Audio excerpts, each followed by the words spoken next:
చిల్లుకూరు మండలం తూర్పు కనుపూరు ముత్యాలమ్మ జాతర ఏర్పాట్లపై అధికారులు పాలక మండలితో ఎమ్మెల్యే పాసం సునీల్ కుమార్ సమీక్ష సమావేశం నిర్వహించారు. ఈ సమావేశంలో ఎమ్మెల్యేతో పాటు incharge RDO Anusha, chairman Dasharatha Ramareddy, మండల పార్టీ అధ్యక్షులు దువ్వూరు రాజశేఖర్ రెడ్డి పాల్గొన్నారు. ఈ సందర్భంగా ఎమ్మెల్యే మాట్లాడుతూ అమ్మవారి కృపా నియోజకవర్గ ప్రజల ఆశీస్సులతో తాను శాసనసభ్యులుగా గెలుపొందడం జరిగిందని, జాతరలో గత ఏడాది జరిగిన తప్పులు పునరావృతం కాకుండా అధికారులు చూసుకోవాలని, జాతరకు వచ్చే భక్తులకు ఎటువంటి ఇబ్బందులు లేకుండా అధికారులు ఏర్పాట్లు చేయాలని సూచించారు. రోడ్లు, ఎలక్ట్రిసిటీ, త్రాగునీరు సమస్యలు లేకుండా అధికారులు చర్యలు చేపట్టాలని ఆయకట్ శాఖల అధికారులను ఆదేశించారు. అత్యంత వైభవంగా నిర్వహిస్తున్న ముత్యాలమ్మ జాతరను రాష్ట్ర పండుగగా గుర్తించేందుకు నా వంతు ప్రయత్నం చేస్తానని తెలిపారు. ఈ కార్యక్రమంలో దేవస్థానం ఈవో నవీన్ కుమార్, మండల పార్టీ ప్రధాన కార్యదర్శి నెలటూరు చిరంజీవి, తిరుపతి పార్లమెంట్ ప్రధాన కార్యదర్శి Pattabhi Ramireddy, live stock director Gundala Leelavathi, electrical KV Narendrareddy, సిఐలు కిషోర్ బాబు, శేఖర్ బాబు, పాలక మండలి సభ్యులు, వివిధ శాఖల అధికారులు పాల్గొన్నారు.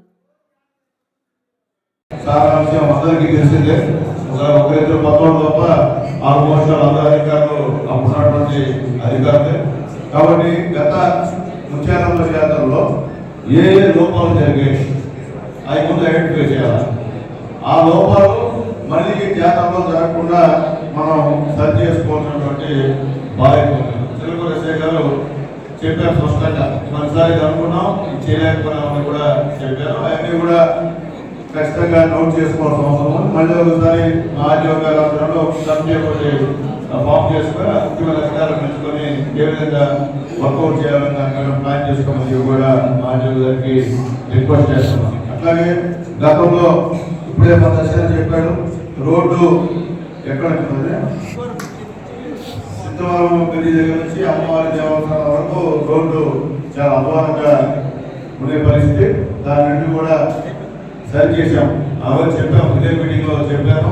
అది శాంక్షన్ చేసి ఆ యొక్క రోడ్డు కూడా వేయడం జరిగింది. అట్లాగే ఎలక్ట్రిసిటీ మా ఈ గారికి ఒక డిపార్ట్మెంట్ వారికి మనస్ఫూర్తిగా ధన్యవాదాలు తెలియజేస్తున్నాం. దాదాపు ఒక 75 లక్షలకు సంబంధించిన ట్రాన్స్ఫార్మర్స్, లైట్లు, అట్లాగే 15 లక్షలకి సంబంధించినటువంటి ఇటువంటి అన్ని చుట్టుపక్కల గ్రామాల్లో ఉన్నటువంటి చేసిన లైట్స్ అన్ని కూడా రిపేర్ చేయించారు. కొన్నిసారి చెప్పాము, చెప్పిన వెంటనే 75, 15, 80, 90 లక్షల రూపాయలకి ఎలక్ట్రిసిటీ ద్వారా రిపేర్ చేసినటువంటి మా ఈ గారికి కూడా మనస్ఫూర్తిగా ధన్యవాదాలు తెలియజేస్తున్నాం. ఎందుకంటే ఏదో మీటింగ్ పెట్టాము, మీటింగ్ మీతో మాట్లాడి తెలుసుకోవడం కాదు.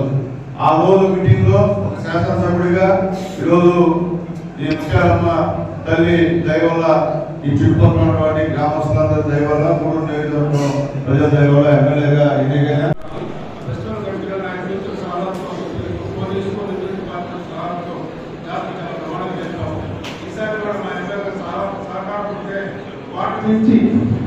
వాటి నుంచి సిద్ధవరం వెళ్ళే దాకా ఆరోగ్య రోడ్లు అంతా బస్సు అయిపోయింది, కుటుంబం అయిపోయింది. బాబాను ఇక్కడ రావాలంటే 2 గంటలు పడుతుంది అక్కడి నుంచి. దాన్ని తాత్కాలికంగా ఆర్డీఓ గారు అనుకున్నాము. పోయిన సంవత్సరం సిద్ధవరం బ్రిడ్జి నుంచి కనుపూరి రోడ్డే లేదు, డ్యామేజ్ అయిపోతే చిన్న చిన్న మొట్ట రోడ్డే కొన్ని పూడ్చాము. ఈ సంవత్సరం ఆ ఎమ్మెల్యే గారు దాని మీద శ్రద్ధ పెట్టి శాంక్షన్ చేసి రోడ్ వేయడం జరిగింది.